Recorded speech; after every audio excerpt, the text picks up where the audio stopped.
CM Revanth ఎమ్మెల్యేలను హెచ్చరించారు. ఎన్నిసార్లు చెప్పినా వినడం లేదని ఫైర్ అయ్యారు. ఈ రోజు కాంగ్రెస్ నేతలతో ముఖ్యమంత్రి జూమ్ మీటింగ్ నిర్వహించారు. పార్టీ నేతలకు కీలక దిశానిర్దేశం చేశారు. ప్రత్యర్థి పార్టీలు కుట్రలు చేస్తున్నాయని ఆరోపించారు. అప్రమత్తంగా ఉండాలని చెప్పినా నిర్లక్ష్యం చేస్తున్నారని ఆగ్రహం వ్యక్తం చేశారు. ఇలాగే వ్యవహరిస్తే భవిష్యత్తులో కఠిన నిర్ణయాలు తప్పవని రేవంత్ హెచ్చరించారు.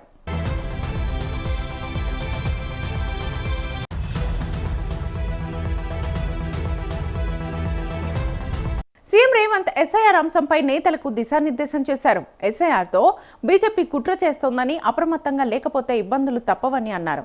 ఎమ్మెల్యేలు నియోజకవర్గంలోనే ఉంటూ మానిటరింగ్ చేయాలని ఆదేశించారు. తనకి ఒక నియోజకవర్గాన్ని కేటాయిస్తే వెళ్లి పనిచేస్తానని వ్యాఖ్యానించారు. ఎమ్మెల్యేల తీరు మారితే ఓకే అని, వారం రోజుల్లో తీరు మారకపోతే ఎమ్మెల్యేల స్థానంలో యాక్టివ్గా ఉన్న మరో వ్యక్తిని ఇన్ఛార్జిగా నియమిస్తామని సీఎం స్పష్టం చేశారు. పార్టీ కోసం పనిచేయని వాళ్ళు పార్టీకి అవసరం లేదని తేల్చి చెప్పారు. ఎస్ఐఆర్ విషయంలో ఎవరిని ఉపేక్షించేది లేదన్నారు.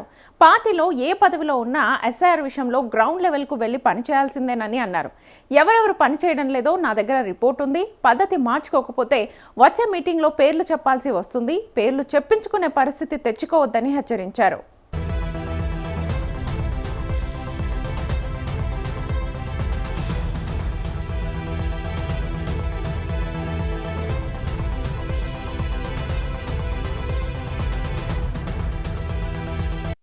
ఎమ్మెల్యేలు తీరు మారితే ఓకే అని, వారం రోజుల్లో తీరు మారకపోతే ఎమ్మెల్యేల స్థానంలో యాక్టివ్గా ఉన్న మరో వ్యక్తిని ఇన్ఛార్జిగా నియమిస్తామని సీఎం స్పష్టం చేశారు.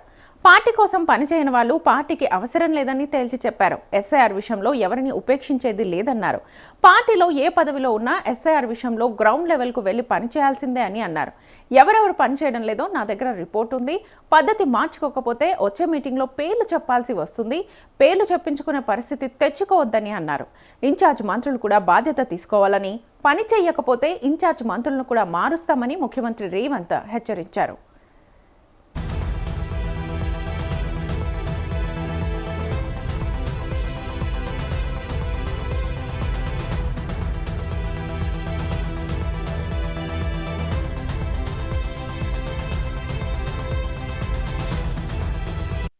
జూమ్ సమావేశంలో పాల్గొన్న PCC chief Mahesh Kumar Goud SIR ప్రక్రియలో నిర్లక్ష్యంగా వ్యవహరిస్తున్న ఎమ్మెల్యేలపై ఫైర్ అయ్యారు. ఎస్ఐఆర్ విషయంలో చాలా మంది ఎమ్మెల్యేలకు వార్నింగ్ ఇచ్చారు. ఇప్పటికైనా తీరు మారాలని సూచించారు. ప్రతి ఓటును కాపాడుకోవాలని ఆదేశించారు. లౌకికవాదుల ఓట్ల తొలగింపు కుట్ర జరుగుతోందన్నారు. గద్వాల, మల్కాజ్గిరి, భువనగిరి, నిజామాబాద్లో వీక్గా ఉన్నామని చెప్పారు. మెజారిటీ ఎమ్మెల్యేలు ఈ కార్యక్రమాలకు దూరంగా ఉండడం సబబు కాదని మహేష్ గౌడ్ పేర్కొన్నారు.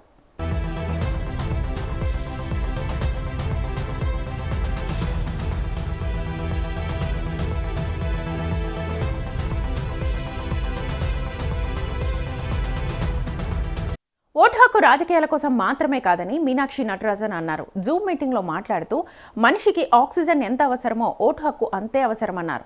ఓటు అనేది ప్రతి మనిషికి సోషల్ స్టేటస్ అని చెప్పుకొచ్చారు. ఎంతో కష్టపడితే ఎస్సీ, ఎస్టీ, బీసీలకు ఓటు హక్కు వచ్చిందని తెలిపారు. ఓటు హక్కును కాపాడవలసిన బాధ్యత అందరిది అని మీనాక్షి నటరాజన్ వెల్లడించారు.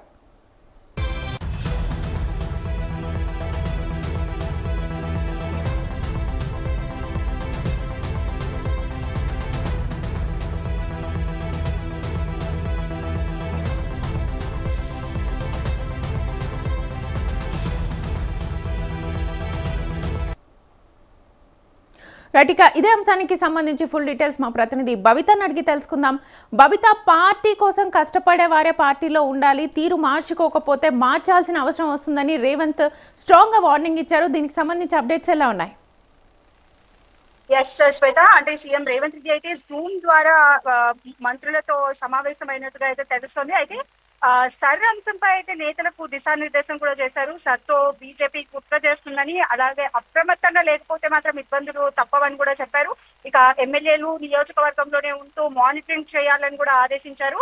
ఇక తనకి ఒక నియోజకవర్గం కేటాయిస్తే వెళ్ళి పనిచేస్తానని కూడా ముఖ్యమంత్రి రేవంత్ రెడ్డి అయితే వ్యాఖ్యానించారు. ఎమ్మెల్యేల తీరు మారితే ఓకే, కానీ వారం రోజుల్లో తీరు మారకపోతే ఎమ్మెల్యేల స్థానంలో యాక్టివ్ గా ఉన్న మరో వ్యక్తిని కూడా ఇన్ఛార్జ్ గా నియమిస్తామని సీఎం స్పష్టం చేశారు. అంటే చాలా ఘాటుగా, చాలా సీరియస్ అయినట్టుగా కూడా తెలుస్తుంది. అంటే పార్టీ కోసం పనిచేయని వాళ్ళు పార్టీకి అవసరం లేదని అయితే సీఎం రేవంత్ రెడ్డి అయితే తేల్చి చెప్పేశారు. అలాగే సర్ విషయంలో ఎవరిని కూడా వదిలిపెట్టలేమని, అంటే ఉపేక్షించేది లేదని, పార్టీలో ఏ పదవిలో ఉన్నా సర్ విషయంలో గ్రౌండ్ లెవెల్ కి వెళ్ళి పని చేయాల్సిందే అని కూడా రేవంత్ రెడ్డి స్ట్రాంగ్ గా కౌంటర్ ఇచ్చారు మంత్రులందరికీ.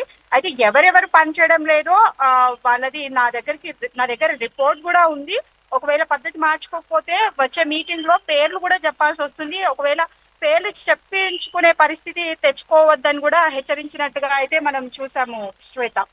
అండ్ ప్రధానంగా రేవంత్ కొన్ని ఎస్ఐఆర్ అంశాల మీద కూడా ఫోకస్ పెట్టారు. సో దీనికి సంబంధించి అప్డేట్స్ ఎలా ఉన్నాయి?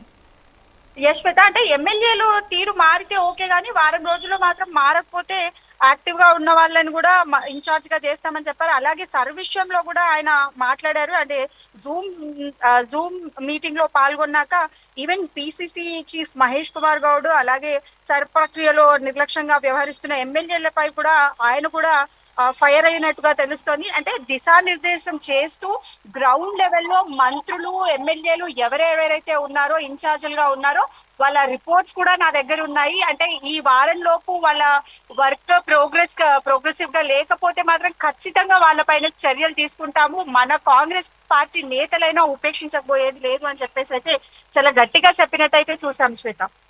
Right Babitha, thank you. So మొత్తానికైతే ఎమ్మెల్యేలకు, ఇన్ఛార్జ్ మంత్రులకు సీఎం రేవంత్ రెడ్డి వార్నింగ్ ఇచ్చినట్టుగా తెలుస్తోంది. పీసీసీ దగ్గర పనిచేయని వారి లిస్టు కూడా నా దగ్గర ఉంది. వారం రోజుల్లోగా మీ పనితీరు కనుక మార్చకపోతే మిమ్మల్ని మార్చే పరిస్థితి వస్తుందని చెప్పి సీఎం రేవంత్ గట్టిగా వార్నింగ్ ఇచ్చిన సిచ్యువేషన్ అయితే కనిపిస్తోంది.